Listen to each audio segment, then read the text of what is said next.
তোমাদের জন্য আবার একটা নতুন গল্প নিয়ে চলে এসেছি। গল্পটা খুবই মজার এবং খুবই শিক্ষণীয় জিনিস। তো চলো শুরু করি গল্পটা। গল্পটা শুনে সত্যি আমাদের খুব ভালো লাগবে, কারণ এরকম গল্প এখন আর কোথাও পাওয়া যায় না। মানে আগে এখন আর কেউ শোনায় না। আগেকার ঠাকুমারা যখন ঘুম আসতো না বা আমার মাথায় হাত বুলিয়ে যখন শোনাতো গল্পগুলো, তখন খুবই ভালো লাগতো। তখন আমরা যেতাম যে ঠাকুমা আজকে একটা গল্প বলো, আজ একটা ভূতের গল্প বলো, আজ একটা মজার গল্প বলো, আজ একটা হাসির গল্প বলো। তো আজকে আমার জন্য আবার একটা গল্প নিয়ে এসেছি। তো গল্পটা হচ্ছে বুদ্ধিমান কাক। হয়তো গল্পটা শুনেছো আগে। তো চলো শুরু করা যাক। তো গ্রীষ্মকালের এক দুপুর, প্রচণ্ড গরমে সবাই হাঁসফাঁস করছে। একটা কাক উড়ে উড়ে খুব তৃষ্ণার্ত হয়ে পড়ল। চারপাশে কোথাও জল নেই। কাকটা উঠতে উঠতে একটা বাড়ির আঙিনায় নামলো। ও দেখলো একটা মাটির কলসিতে কিছুটা পানি আছে, কিন্তু জলটা অনেক নিচে। কাকের ঠোঁট পৌঁছাচ্ছে না। কাক ভাবলো, এখন কি করব? হাল ছেড়ে দিলে তো মরেই যাব। হঠাৎ তার চোখে পড়ল আশেপাশে লোক ছোট ছোট পাথর পড়ে আছে।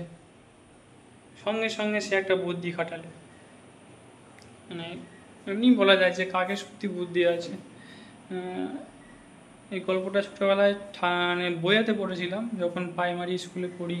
তখন ইংলিশ বইতে নাহলে কোনো গল্প বইতে এটা ছিল।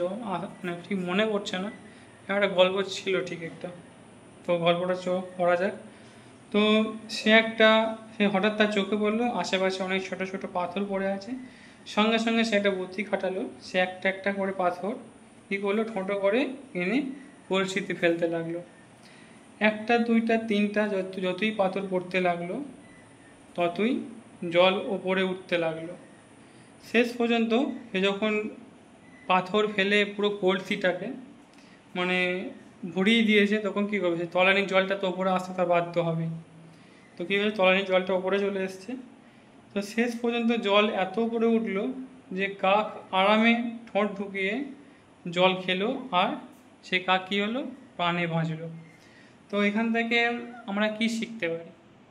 মানে প্রত্যেকটা গল্পর কি না একটা করে মানে থাকে, আর সেই গল্প থেকে আমরা কিছু শিখতে পারি।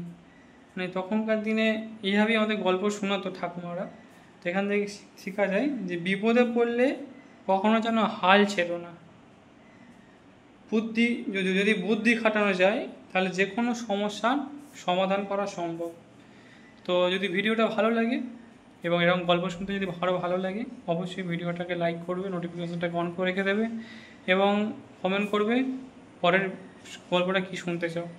তো ধন্যবাদ এতদূর ভিডিওটা দেখার জন্য আর ভিডিওটাকে লাইক করার জন্য। তো আজকে এখানেই শেষ করলাম ভিডিও। টাটা।